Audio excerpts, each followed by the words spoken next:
Windhorse over the years, particularly as some of your senior students have been senior leaders in our community, including now Polly Banerjee Gallagher, now our new director. And since I met you first at Friendship House in 1989, you really had a knack for showing up at times here with the Windhorse Project when we've been sometimes in really need of some support and clarity, and other times I think like this is a different time. We are in this transition of leadership, and you've been very close in for about the last 4 or 5 years, I think, really supporting this transition, which I think has been reflects a lot of strength and creativity.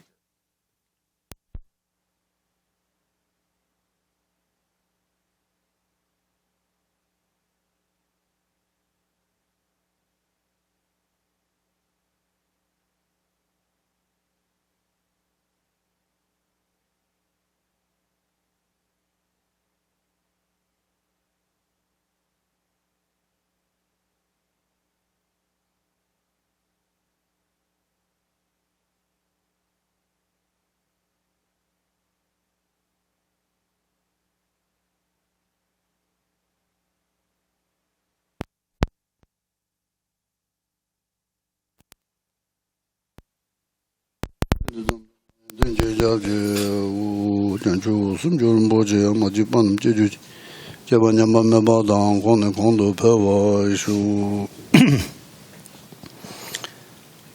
Welcome everybody. It is my pleasure, as always, to be in the Windhorse, and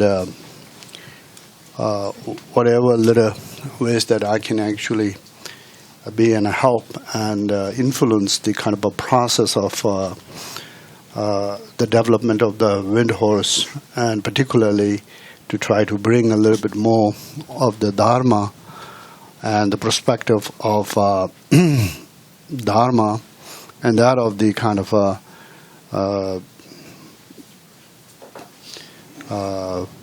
Mahayana Dharma and loving kindness and compassion, and the heart that is going to be very, as individually, when we try to live in the world, particularly world as what we have now, how that's going to be important, and then to serve others, like the Windhorse Community Services, the elder care that they provide for the elderly people, and then also to those who have some difficulties and challenges with lives and the mind being kind of a bit tormented and bit imbalance, how it is going to be very important to, first of all, oneself to be grounded in the practice of loving kindness and compassion, and then the strength that it sort of like gives you to sort of be in a sort of a good place, and then to provide whatever the care that you provide for others, how that's going to also translate into a much more,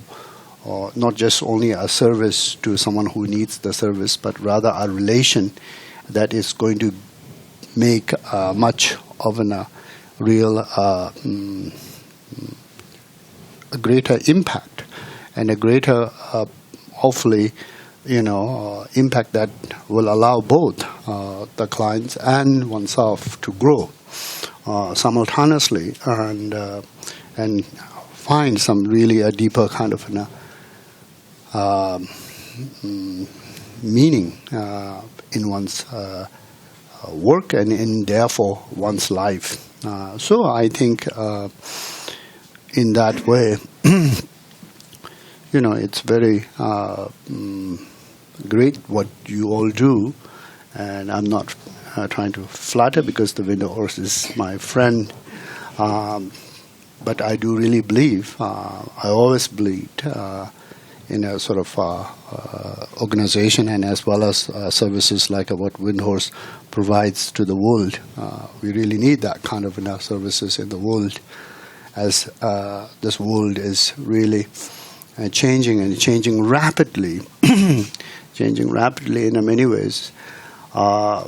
Some for the positive, many average people in this modern world lives much more better than the kings and the queens of the Renaissance time, with much of facilities and much of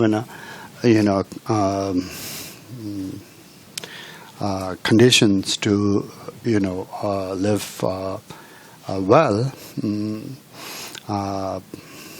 When you hear in the Buddhist teachings the description of the Devachen, which is the kind of the celestial realm of a great bliss, the realm of Amitabha, it's like a modern world, and modern world's facilities. You have a air condition on a switch of a button, and then you have heating with the switch of a button. And then you have a carpet that sort of is very cushy, and bed more cushies. And then you have a music when you want to listen to music, or when you want to listen to any kind of teachings right there on a button. And then when you don't want, you could switch it off, and and then just the kind of like gardens and the flowers and the environment. It's really very much like a description of the modern world, what many people have and many people enjoy. But yet at the same time, however that is the case in one hand, but in the other hand, there's a lot of always, as there's immense amount of suffering, especially mental sufferings, and especially, people being quite alienated from one another, and people being quite in their own kind of a world, having an immense amount of problems of what we call it,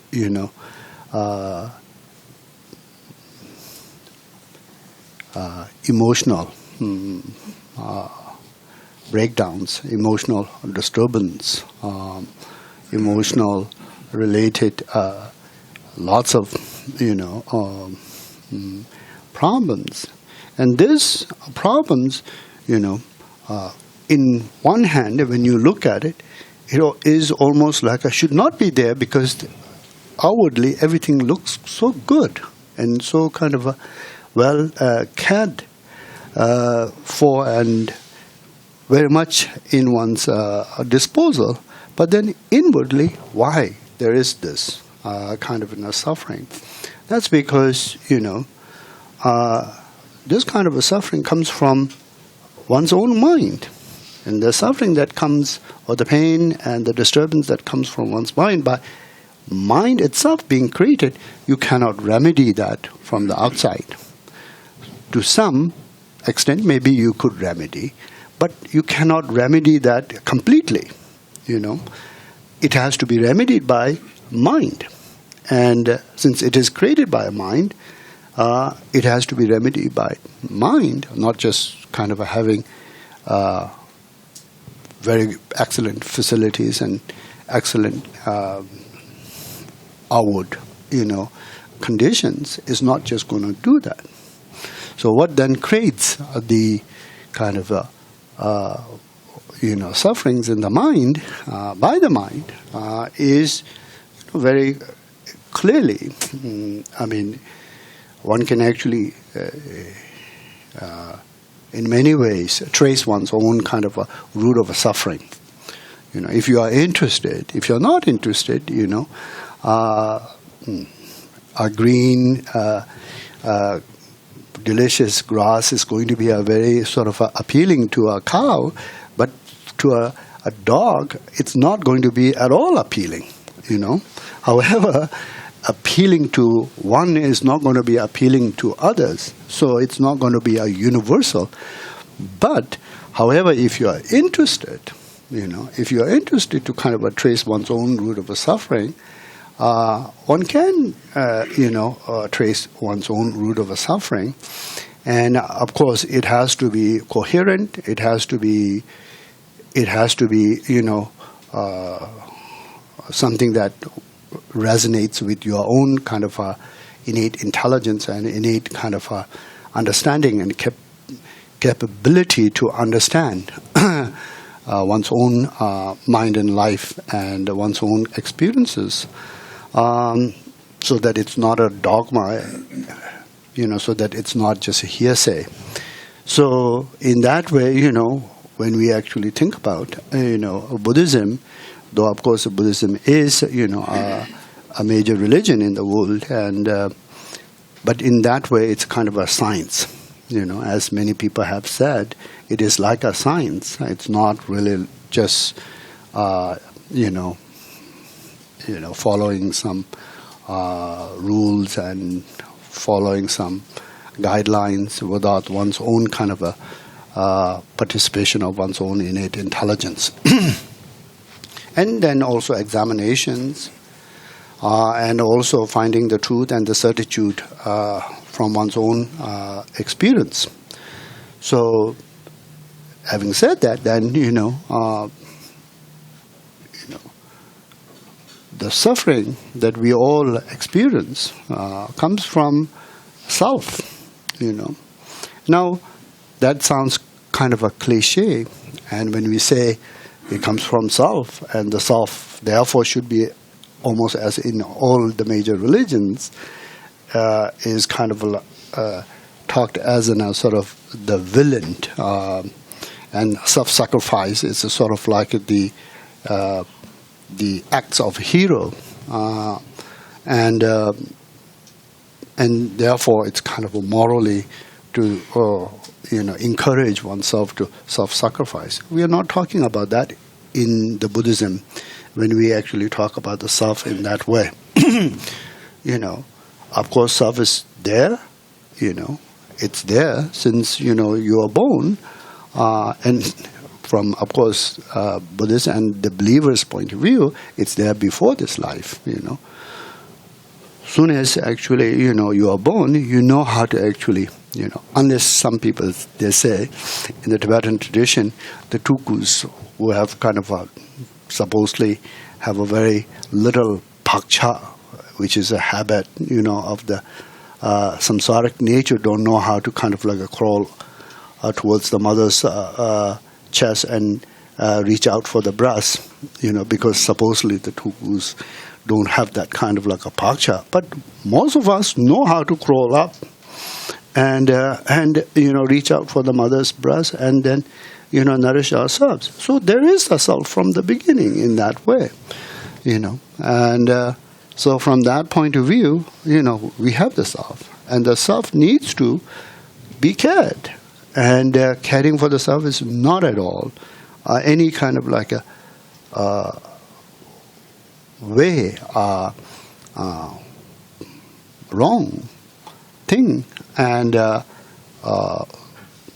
negative. We have the tenderness towards the self in that way. Care and the tenderness goes hand in hand. Without the tenderness, care is not going to be there. Tenderness is not going to be there without the care. So it kind of goes hand in hand.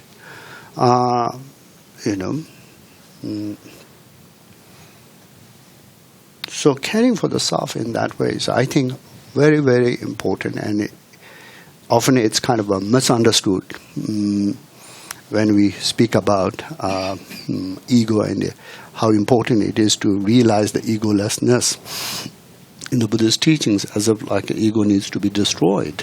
I don't think it's that simple, and it could not be that simply be destroyed, even if one tries to, So the self or the ego is there, and I think some care for the self, some tenderness for the self, as it is there, it is very, very important to acknowledge that, and that is what allows us to really kind of strive in life, and protect ourselves from threats and pain and suffering as well. Without that, I don't know how one can actually manage one's life throughout the history, and particularly in the modern world. I don't think that's going to be very difficult. However, that is the case, when mind is not at all being worked with. As a child, maybe perhaps one lacks the kind of a knowledge or the ability to work with one's mind. But even we, as a child, try to actually give them a guidance. What it means to give that guidance is to work with one's mind. It's not all about, kind of fixing the conditions from the outside. It's actually, working with one's mind and giving a guidance with how to work with one's mind. But, to have a sort of a deeper self-reflection as a child maybe is going to be a little bit of a difficult because of the age and the immaturity. But as an adult, that capacity and that ability comes to be there. And as that capacity and that ability comes to be there, then we must take an advantage to work with one's mind. Without working with one's mind, mind here is a thought process. We are not talking about sensory consciousness. We are talking about actually thought process, that which shapes our perceptions of the world and others, that which, kind of is always there narrating, your experience and your, understanding of the world and others, and your own kind of sense of what is, positive and what is negative, and how, someone is, let's say, to even in a relationship, to become closer, and to have a more sort of a relation that is a closer of a nature, or more of a kind of a distant or pull away from any kind of a closer relation. We are always, narrating what we should be doing.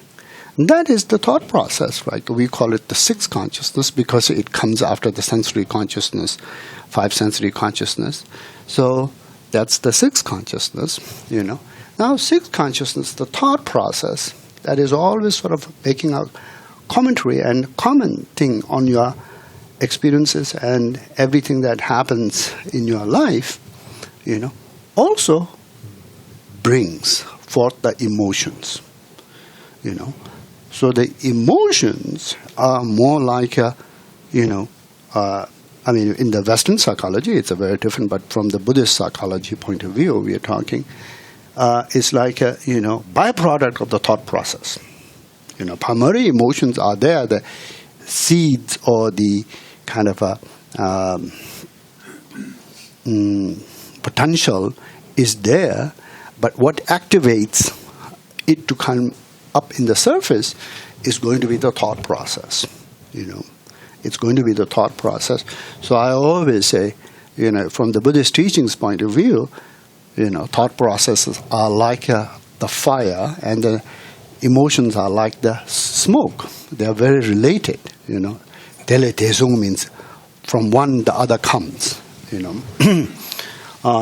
then the other can make a comment, and then again another emotions could be, followed up in that way, in that sense. So when there's no working with what's happening in one's thought process, what's happening in one's emotions. It's not like one is not going to not have them. It's not like one is not going to not feel everything. One is going to have thought process always on its own. Devise, make all kinds of comments, make all kinds of judgments, make all kinds of conclusions, make all kinds of,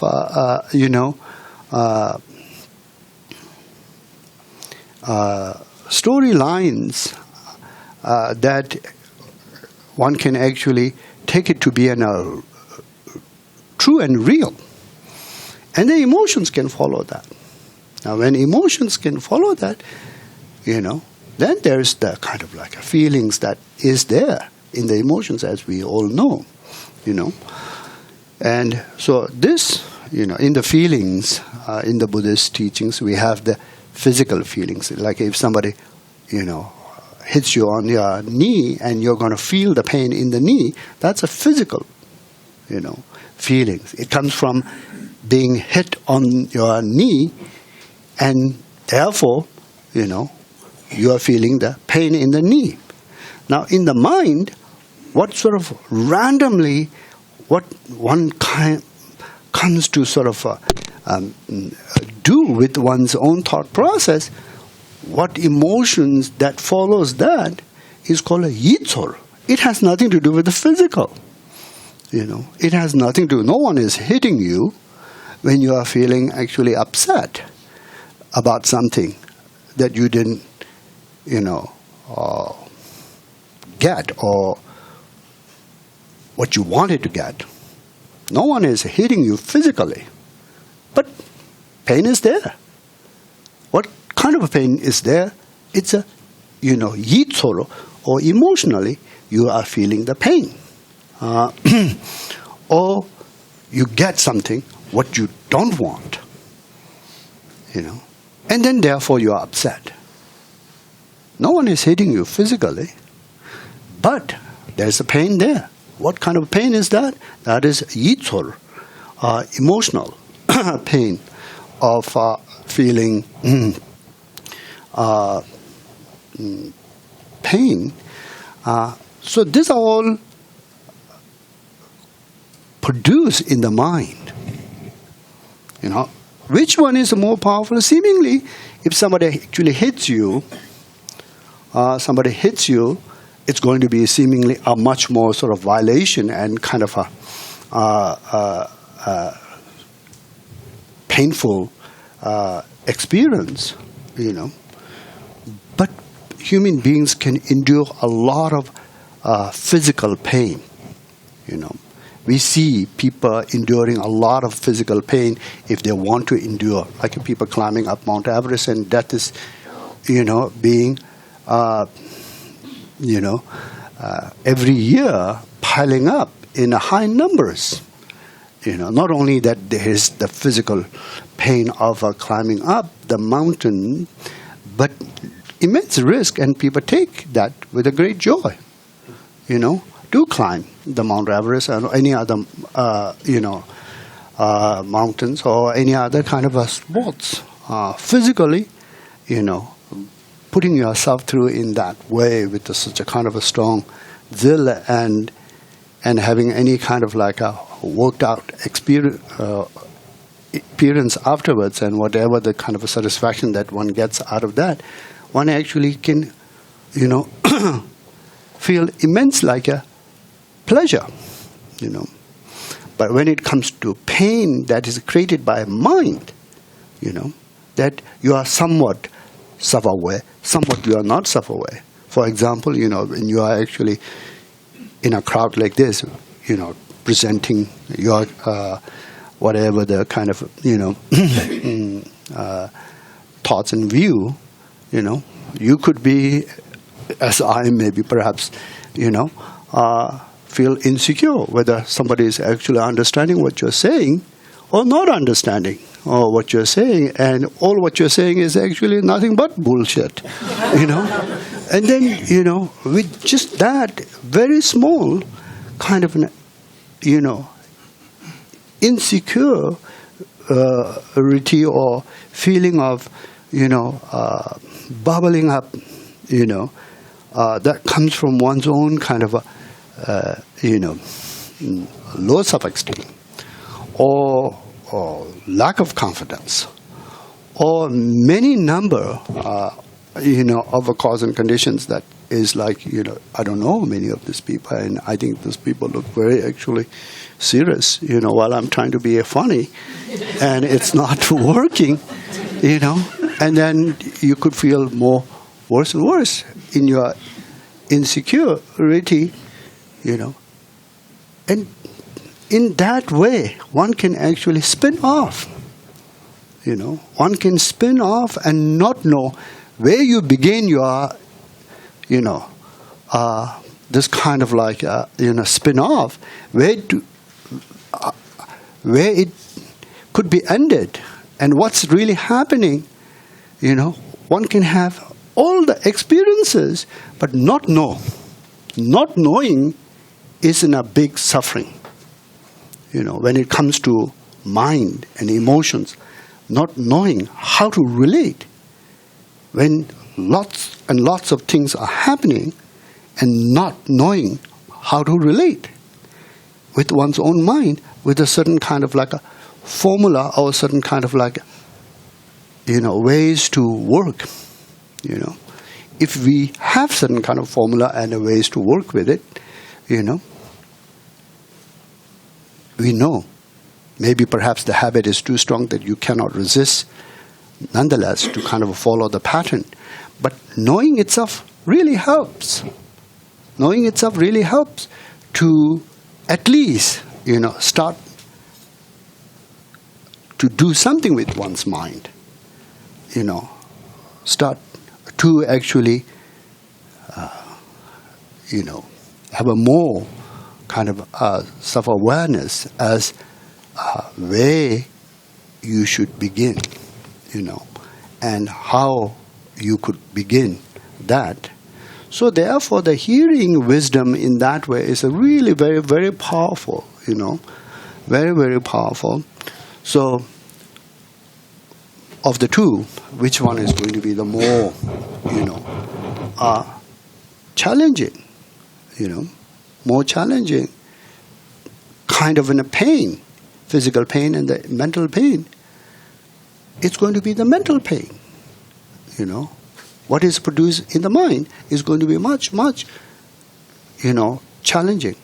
And it's going to be much more impactful, It impacts your life, it impacts others' life, as you actually don't know how to relate, and you do things, in a state of confusion, in a state of a rage of emotions, It can be very, very powerful and very impactful, and a lot of the times, the feedback is going to be even worse, So therefore, the suffering in the mind, is a very, very much more powerful, as all of the great masters have said. Now, coming back to the earlier, without taking too long of a time to go into details of all of this, we have this mind. Mind flows like a river in a continuum. Thought process continues like a river, so as also the emotions that follows them flows like a river. A river, seemingly, it's a sort of a one long flow of water, but actually every minute, water that is in front of you is gone. And that becomes a past. Water that wasn't in front of you comes in the present, And so, in that way, there is the kind of since there's the present, there's the past, and then there's the future, Past is gone. You could only recollect. Future has not arrived yet, so you could only imagine, what it is or what it is going to be. What you are always working with is the present and what's there, Now, what's there in the present, whether it's your thoughts or whether it's your emotion, from the Buddhist teachings point of view, which you actually can verify it with your own experience, all possess so-called rangrik. Rangrik means self-awareness. What is the present and what you are experiencing is not being self-aware to the past, because past is gone. It's not self-aware to the future. Future has not risen. What it is aware to or aware by is going to be to the present moment itself, the present thought itself, the present emotion itself.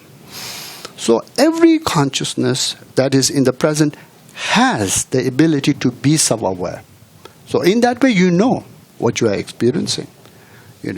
If you don't know your experience, like I wouldn't know what your experience of the present thought, you wouldn't know what your present thought is. As I wouldn't know what your present emotion is, you wouldn't know yourself. Since you know your thoughts and you know your emotions, therefore the built-in rangrik is always there. It's a kind of a matter of being tuned into that.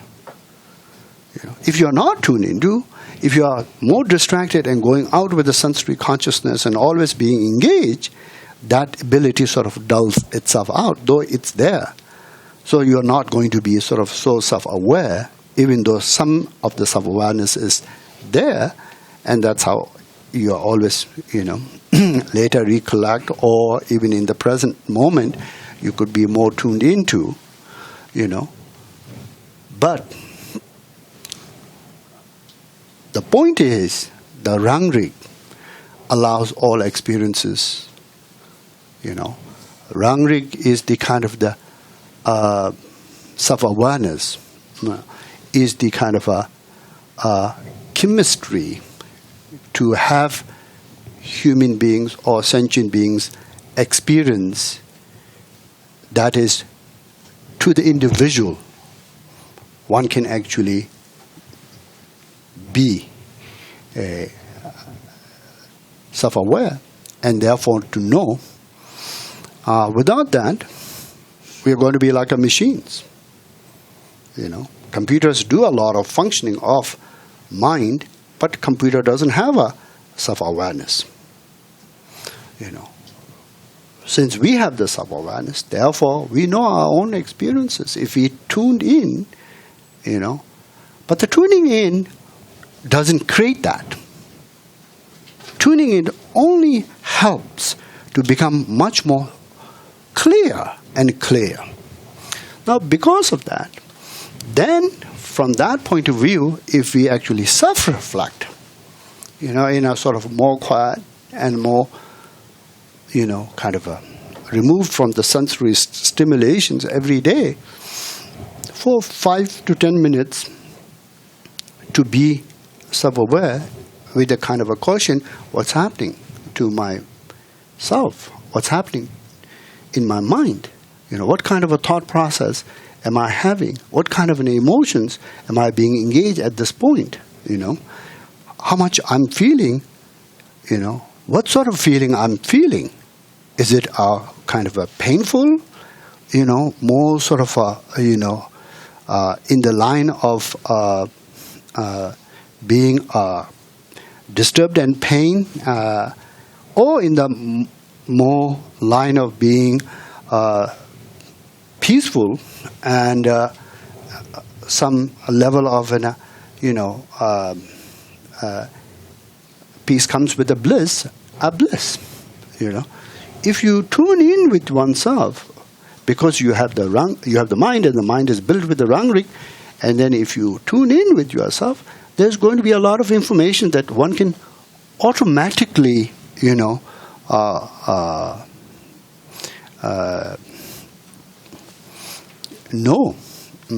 by just being tuned in. Now then, in here, starting that as the first step, then if we actually furthermore, there's the kind of a wisdom of the teachings, and then there's your own experiences, and then you have to see whether you could match the two together. The wisdom of the teachings is that, this kind of self being there, is it true or not? Yes, it is true, it's there. There's the kind of a tenderness or the care, is there or not? Yes, there is. There's similarly, because it's there first, then tenderness and the care to your own loved ones, who are your family or who are your, physiologically kind of related,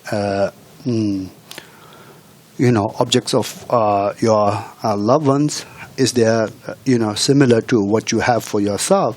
Is there kind of a love or the care or tenderness? Yes, there is, Is that a problem? That is not a problem, That is not a problem. Now then, where does the problem start? The problem starts when you excessively kind of gets over-attached to oneself, over-attached to one's loved ones, more based on not any kind of reasons, but sheer force of emotions, kind of like getting a better of yourself,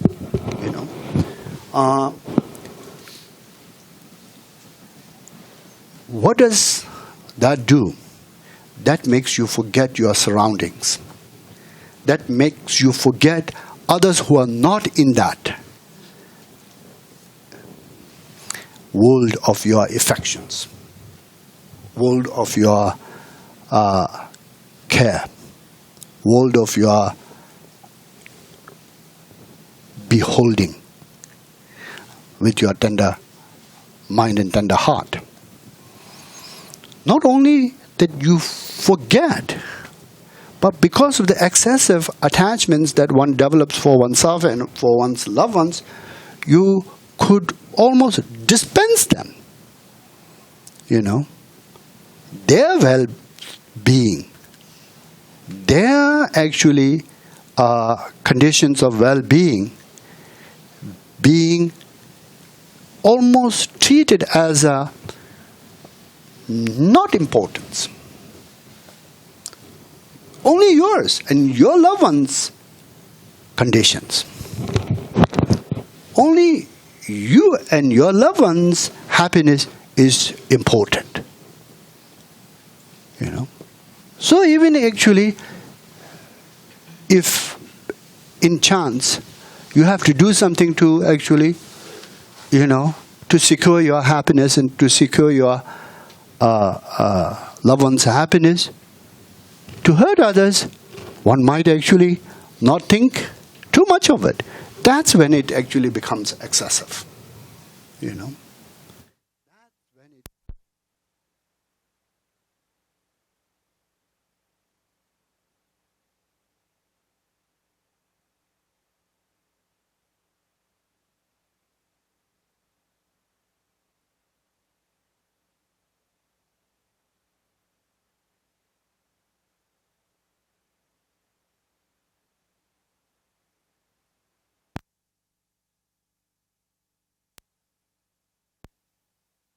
Just that it comes back, and it never sort of just always,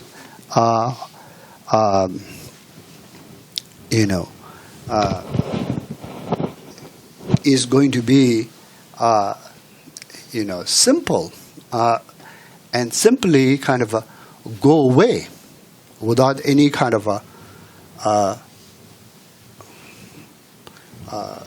one's own life being in this kind of excessive attachments, an excessive kind of attachment that results into forgetting others and others becoming not important, and even in the expense of others you would do to kind of just make your self and your agenda more kind of important and hurt others. This is going to deteriorate one's own, essentially, one's own sanity. You know, how it does deteriorate one's own sanity. You know, for example, with the excessive attachments to oneself, attachment just doesn't grow in limit. It grows without a limit. You know, it grows without any caption. So as it grows without any limit and without any caption, you know, because if it grows with any kind of a limit and captions, it has to have reasons, you know, some kind of a moral reasons, some kind of good, real reasons. And since all what's important for the person who is so self-attached is going to be only what one can actually get is the most important, one forgets all of those. And also one doesn't bring any kind of a mindfulness, any kind of introspective vigilance to moderate that. So it really grows and grows and grows and grows and grows and grows bigger and bigger and bigger. And it's not because somebody is bad. We sometimes say, oh, this person is really bad because one is very, that person is very, very self-centered. It's all habit. No one wants to, you know, consciously be bad. It all, you know, happens because of the habit, and habit being built up in that way where you cannot stop, you know, because there's no really a remedy being applied. There's no really any kind of workings of one's mind being kind of ever applied in there. So what it happens is, you know, in that way, then more as one is attached, one's mind becomes naturally, it's very easy to trace. Your mind is going to be, you know, as what you attach, and what you attach mean to, let's say, 5 things can be built as a foundation, another 100 more attachments. First, initially, you start with the 5 attachments, and then that proliferates into 100 attachments. And then 100 attachments can proliferate into 1,000 attachments. And wherever your attachments is there, your mind is going to be very anxious. You know, your mind is going to be always very, very anxious about what's going to happen to that, what I'm attached to. You know, is that going to stay secure and safe?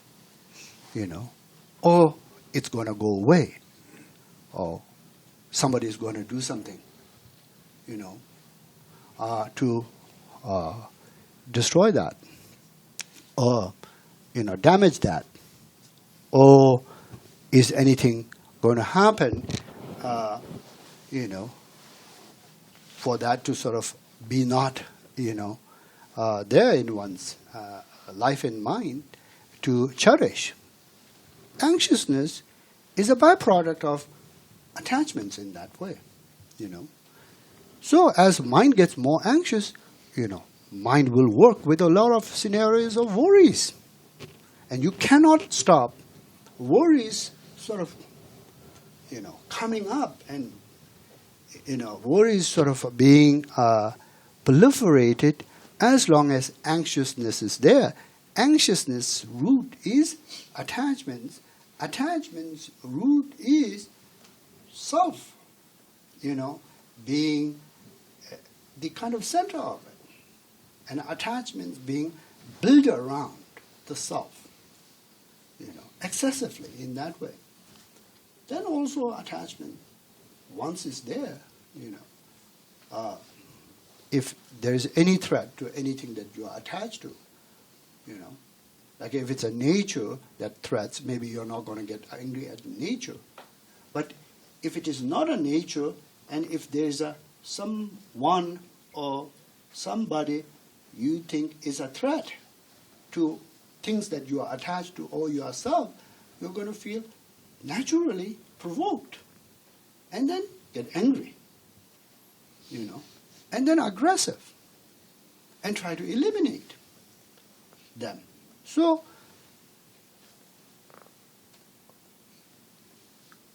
attachments and aggressions in that way also are very related, And when you are angry and when you are aggressive, you lose all your sanity.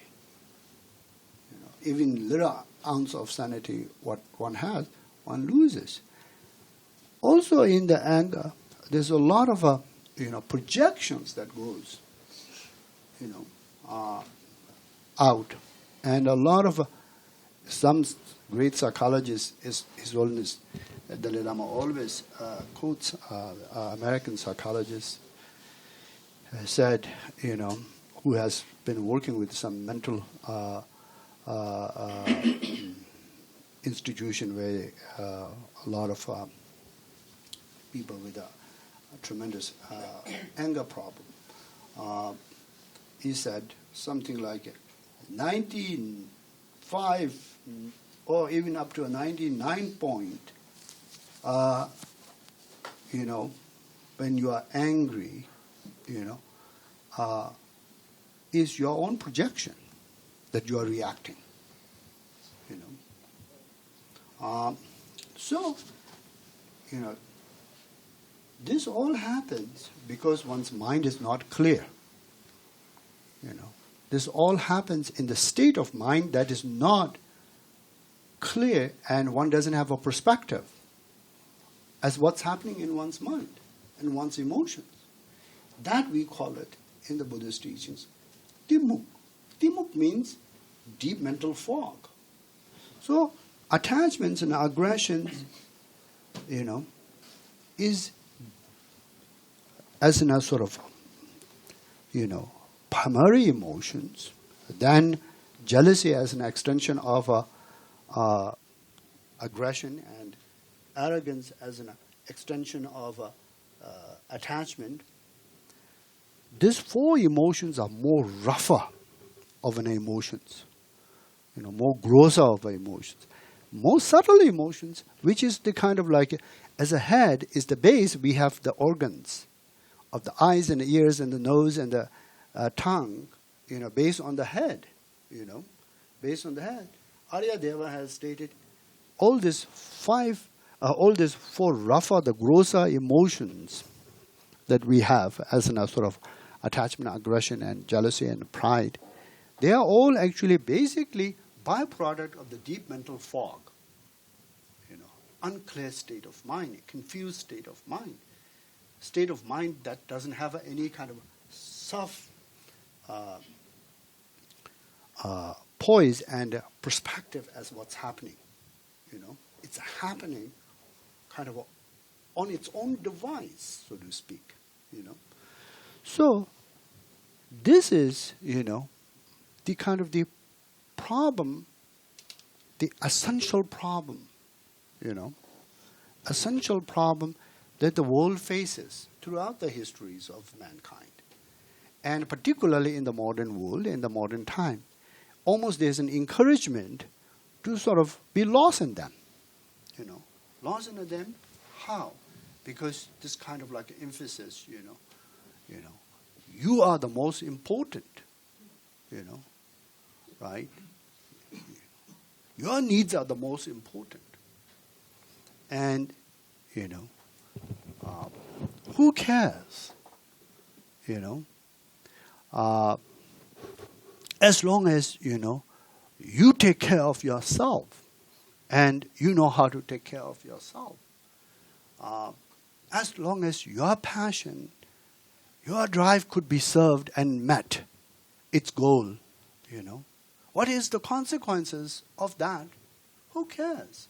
This kind of, like a strong capitalist kind of influence that we all have by the culture and by the society and by this sort of like, people trying to kind of compete all the time with, siblings competing with each others, parents competing with each others, to meet their goal, and who meets their goal the first, and then the co-workers actually competing. And there's a sense of saying, a good kind of a competition is a healthy competition, but in the emotional level, what's good and what's not good, it's never been examined, whether you are actually competing with a sort of like a sense of, jealousy and envy ravaging your heart and your mind, and therefore you are competing, or you are just competing within a sense of, wanting to do yourself best, and and not be left behind, but not so trying to kind of let's say try to purposefully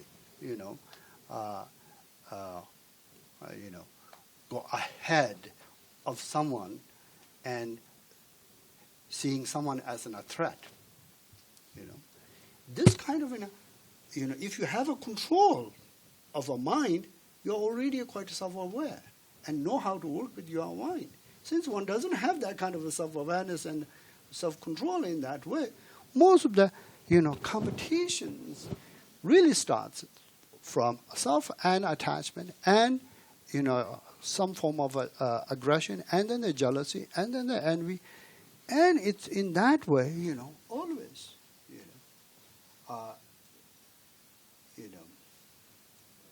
kind of in the modern world, there's a very few that you really can, unless somebody is a very kind of like a clear mind and clear heart, who could really be trusted as, I have got this, great achievement. Would you actually be, without any envies, without any jealousy, be happy for me, and then the person will be happy,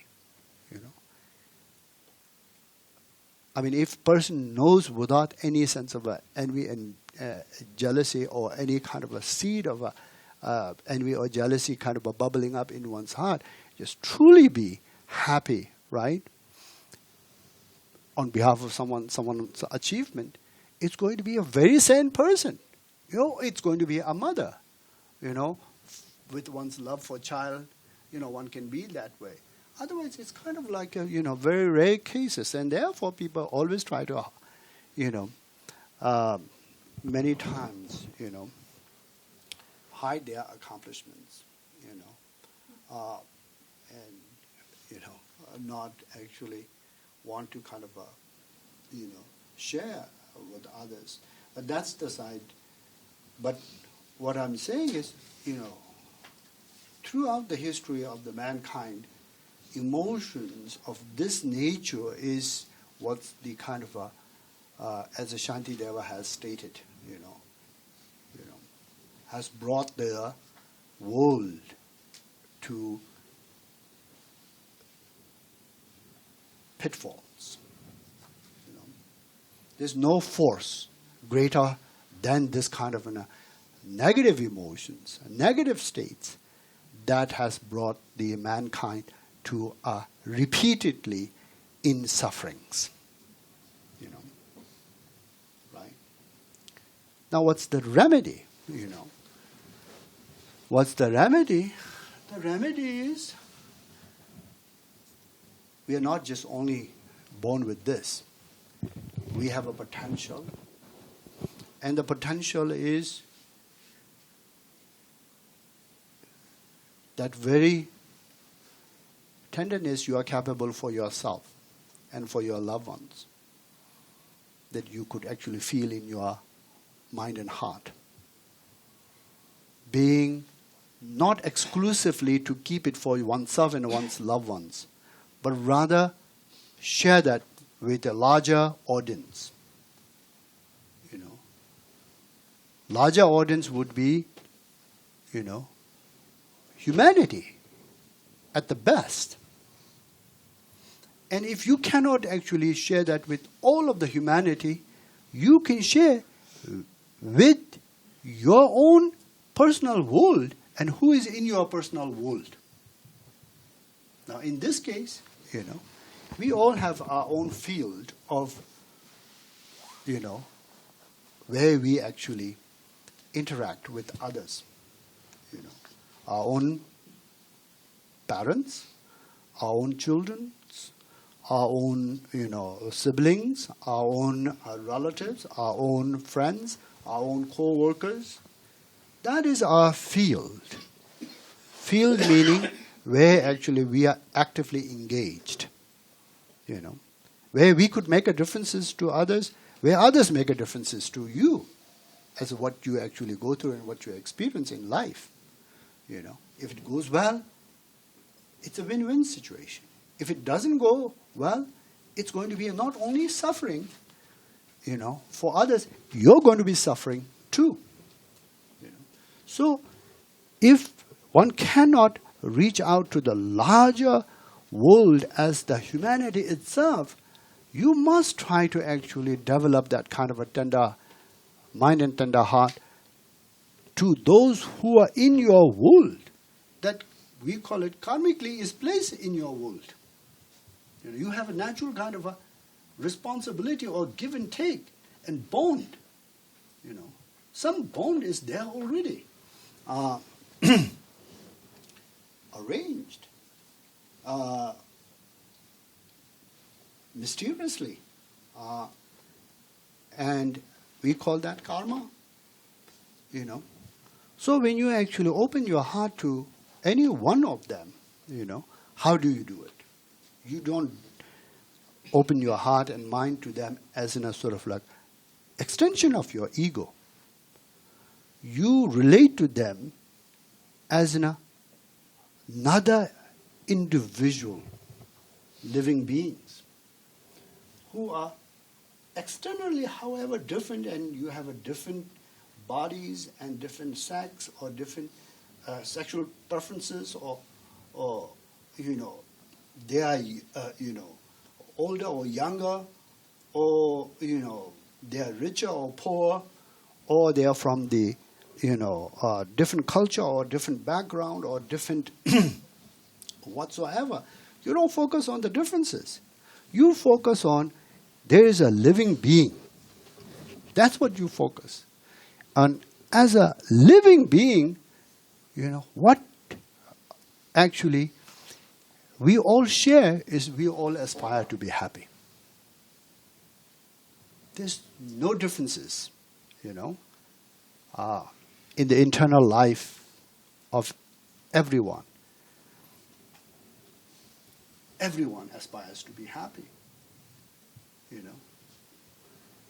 Everyone appreciates the conditions of happiness, and they try to gather them all the time, even in sleep.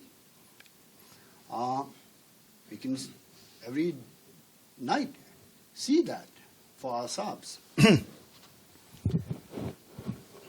What's happening here with you, in your mind, how you are aspiring to be happy and try to gather the conditions of happiness, that's happening in others. We don't know that directly by others experiencing, becoming you are experiencing. But your experiences as an inference, you know what others are experiencing. Not through direct perceptions, unless you have a clairvoyance, which we don't. Through inference, we know. And through inference, what we know is going to be more powerful than the directly knowing. Because through inference by contemplations, and care to contemplate, shapes your mind and heart to relate to others as an equal. So, in that way, through our own experiences, we must learn to know others, what others aspire. And because we aspire the same, and we therefore are the same, what do we aspire? We all aspire happiness. What do we want? The conditions of happiness. So in that way, then that tenderness should actually flow towards them, not exclusively kept for oneself or one's loved ones, that one's self is, enmeshed in the attachments. Try to sort of, share with others. How? By sort of really just thinking about how oneself and others are equal in that way. Daje Nyamba. Naturally, when you think on those points, any points of those, it's like a new brain pathways being created in your head. It's like a jolt of opening your heart to feel tenderness towards others, which you are capable, which already is there as a potential. Then in that way, try to learn how to actually make aspirations on behalf of others. Temporarily what they wish to have, what they want,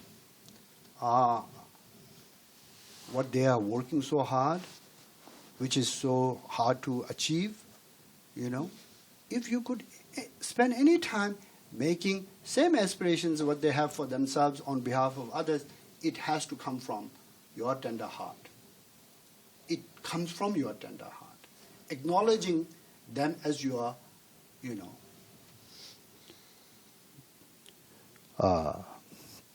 equal, identically another living being on the planet. So this is what we call it a dzeva, dzeva. So when you grow your dzeva and when you spread your dzeva towards, people who are in your world that is arranged, first thing what will happen to you is you would not think of taking advantage of them. You can't take advantage of yourself. You could always be caring for yourself.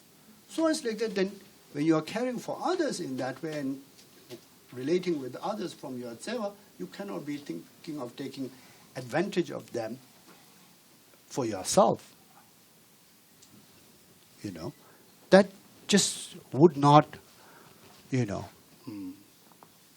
have to go into another mode of thoughts, another mode of emotions to do that. So you cannot do that from the tender heart and the dzeva flowing towards them.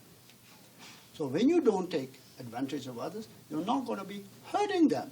First and foremost important, you're not going to be hurting them. If you could in any way avoid hurting them, you would do so. As you wouldn't hurt yourself, you wouldn't be hurting them. And that is the foremost building blocks of one's own peace and sanity. While you hurt others, you cannot expect to be in peace yourself. Consequent of hurting others will catch up, no matter how long ever it takes. And while you're hurting, also if you're hurting it in the ignorance or attachment or aggression, they're hurting you. So you're not in a peace.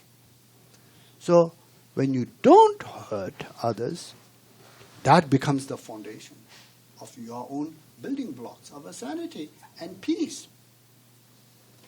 Then on behalf of them, whatever you could do. And sometimes you have means, sometimes you don't have means. Having means or no means in your hand and in your disposable doesn't make the differences, right? One is not claiming to be some kind of all-encompassing, all-capable, some kind of a savior here. One is really trying to build one's own sanity from the ground up to be able to relate with others consciously and more with the wakefulness and with the tender heart. So when you have a means, and if, means could be shared and offered, and you have a pleasure to do so, and it becomes a joy in return and happiness of your own, which oftentimes it does, then you do, offer your means. Helps. But with no any kind of extremist, dogma as in a sort of like a force of that. Whatever is within your limit, whatever is within your capacity, whatever that sort of like pleases your heart to do so, to stretch itself. Heart needs to be stretched. Without stretching, heart shrinks with the fear. And that's much more easy to come than to stretch itself. So this is, I think, what we call it, King of Heart, Nyingje. Nyingje is compassion. So that's one thing I wanted to actually kind of speak of as the remedy to do any of your work that you do. It has to come from that. If it comes from that, it's going to be good in the beginning, it's going to be good in the middle, it's going to be good in the end. If it is not coming from that, it's not going to be good from the beginning. There's going to be something else. And most likely something else is going to be, self-centered, of some kind of,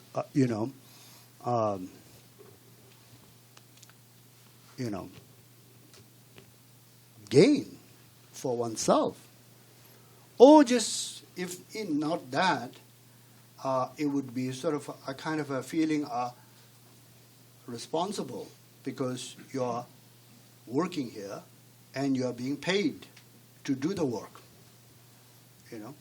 And however, in that mode of thinking you do your job best, it's not going to make you grow. It's not going to actually have any reward other than what you're being paid to do your work. And it's not going to be any kind of a great significant meaning to just survive with a good pay. Something has to grow within you, in your mind and heart. So, if it's not even a self-centered, if it is sort of like a share from the responsibility that you try to kind of work hard as possible because you're being paid, and what you're being paid has to be worth with your hard work, it's just not going to be so that great,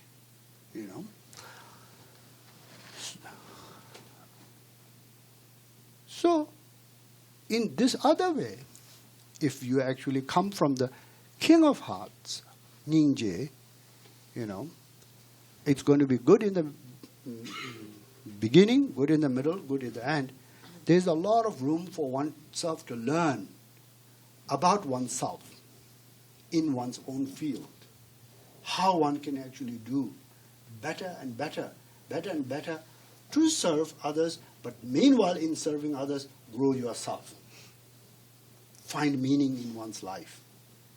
So, compassion, is going to be the really, compassion in this way is the Dzeva and the, reaching out to others to as much as being not a threat and a help from the concern and care and the compassion and the kindness. So that would be the first, I think, the building blocks, I would say, for the community. So that, let's say, first C. I did a long time ago a calligraphy of this. I think we have this calligraphy somewhere, So then there's going to come another C.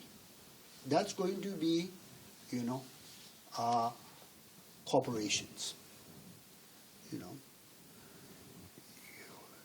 Whether you are in the position of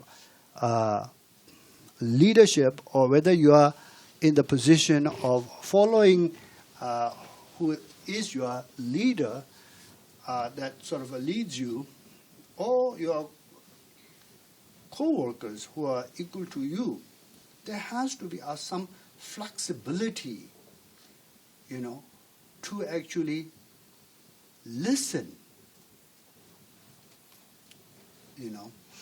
and as you listen and as you work together to change your opinions, to change your attitudes, to change your,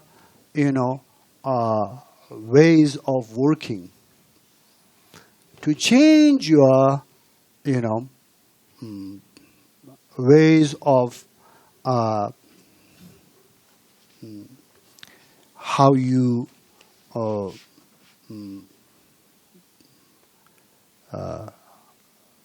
manifest. There has to be a flexibility.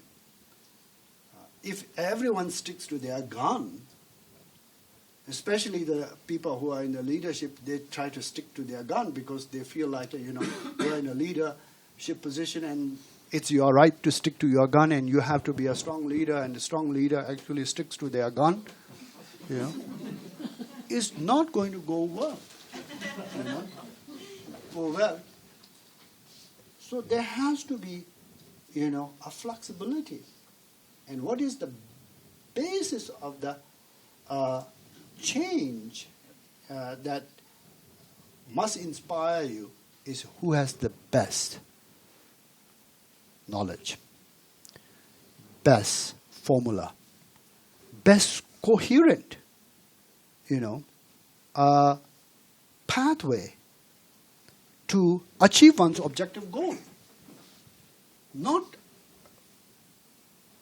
here being threatened and insecure of one's own ego if one doesn't have that lead. Being really able to, in this way, appreciate whoever has it and then honor that, welcome that, solicit that, and then really to sort of cherish that as in ways in which the organization and the objective of the organization could be fulfilled. So the teamwork, cooperation in the teamwork would be the second C, I think. Without that, most of the corporations or any kind of an institutions at some point, however, for the moment they do very well, it's not sustainable in the long run. Good leadership can only last for a short period of their life. And when they pass, what's going to happen to the organization? Organization is going to fall apart. So in that way, if the model is being, cooperation, teamwork, and teamwork based on solicitation of who has the best knowledge, who has the best wisdom, who has the best model, who can actually make the presentation most sound to meet the objective goal of the, organization, and not anybody feeling threatened, but welcome and cherish that would be, I think, the best ways to go forward, Second. And the third is going to be really a good communication. Without assuming somebody somehow through telepathic understands you, and that they should know what you're thinking, and they should know what you want, or they should already, be informed. Human beings' greatest power is speech. Main purpose of the speech is to communicate. And communication takes through the pathway of the speech, which reveals your intention, which reveals your thoughts, which reveals your view, which reveals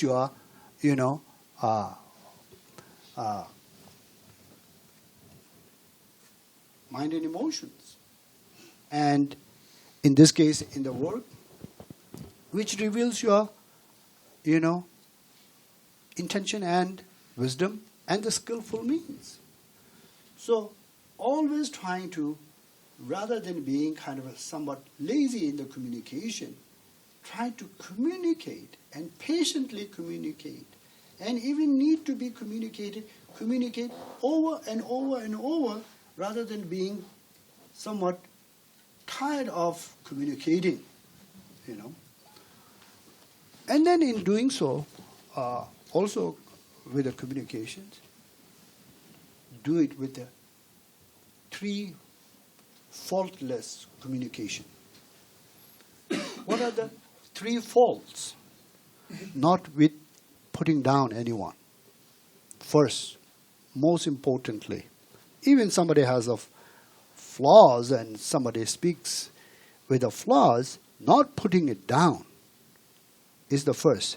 Chetu masuba, Second, not with the insinuation of any sort that is a negative towards the others. And then not with any kind of an insult or refutations. Refutations with the insult, If one can kind of take those 3 things away, chesu, which is right out, putting down somebody, or even if one doesn't do that and one feels awkward to do that, insinuating, to expose somebody's kind of a downfall or weak spots and weaknesses.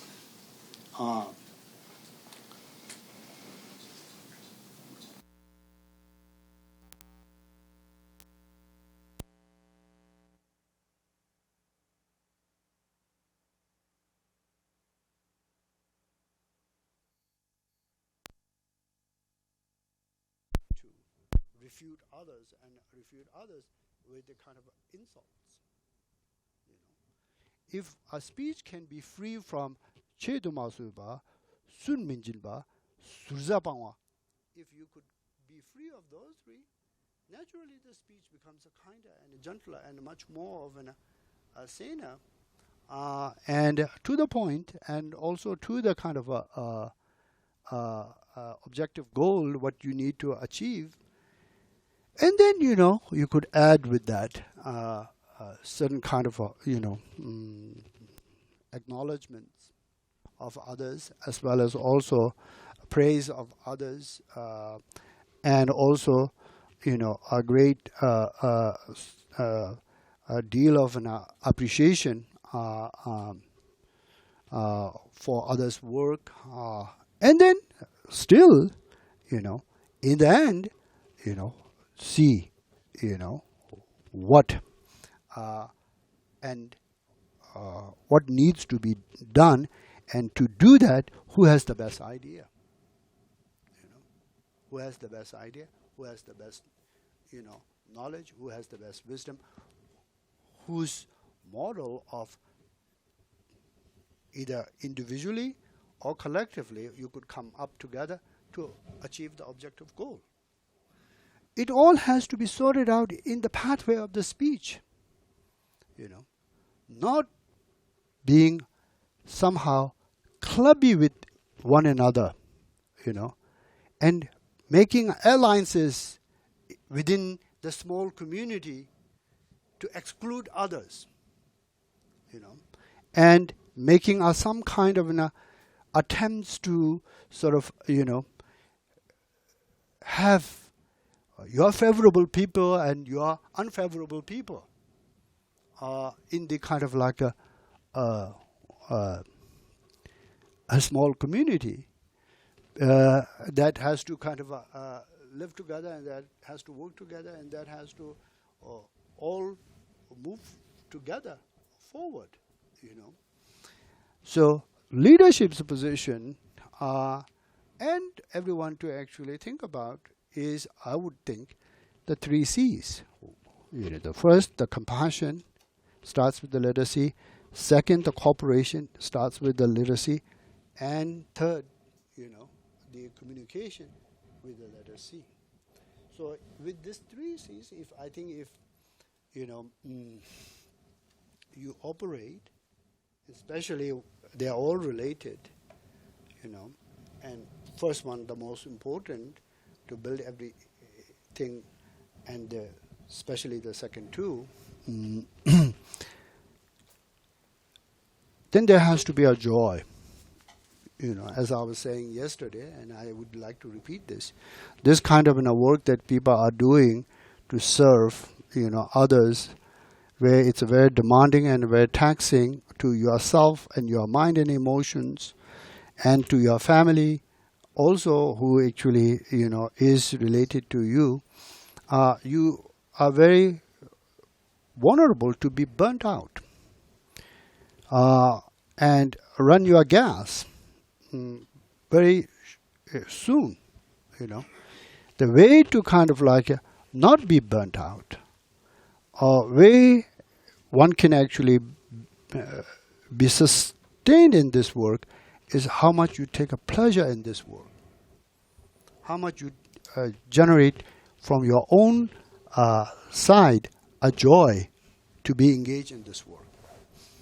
Now, what's the sticking point to take pleasure in this work, and what would be the sticking point to self-generate the joy, is that how much you make difference in others' life, not about what you get. How much you are able to serve others and make difference in others' life, and how much in doing so you grow internally. That has to be the, sticking point. If it is anything else, most probably, even if you serve yourself for the time being, you're going to be burned out by the work. As the bodhisattvas, in this way, takes the joy in the service of others, because how they can make a difference in others' life, and as well they can actually, grow themselves. They never actually get burnt up. There's no actually history of bodhisattvas who are real, genuine bodhisattvas being burned out in the service of others. And that would be the same case here, So that has to be something that you have to contemplate. It just doesn't come naturally without the contemplation and without the kind of follow-up of really feeling the contemplations to be a true guiding principle of your life, and assess your own work. So I would think this would be a really, again, the kind of what will hold all 3 C's in action together. So I will leave it here, and I hope that this is helpful. And this is not something I'm actually talking about without myself being also involved in such a field as a service of others. And always, there's a challenges always, but I take the challenges in that way, as in a sort of ways to grow and ways to actually stretch myself. So I know how beneficial it has been for myself. So I'm just speaking from that to offer what I can offer to you.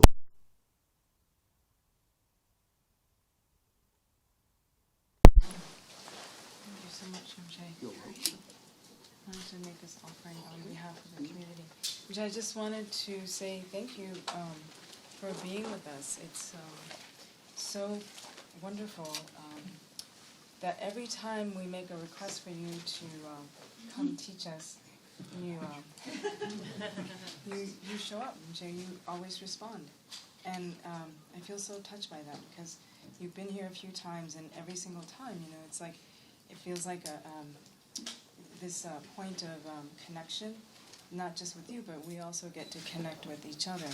I was talking with some friends today, and just about your visit, and when someone was saying that they just feel so encouraged by you in our work, that I think that really speaks to what we're doing and verifying, and to have it come from you means a lot.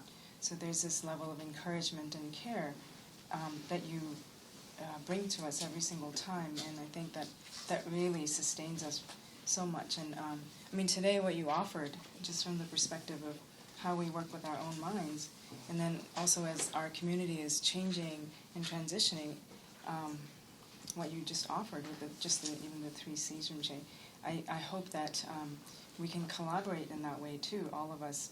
Because right now, the people that are here, I also wanted to say thank you for taking the time to have value to be here, and it's a shared ground for us. There are people from Windhorse Elder Care and our larger community of friends and family members. So in that way, your visit really brings us all together. And I would like to request that please return again and again. Thank you very much. As you heard, my sticking point, I take a pleasure in actually where I can make a difference, where I think it makes a difference in the world.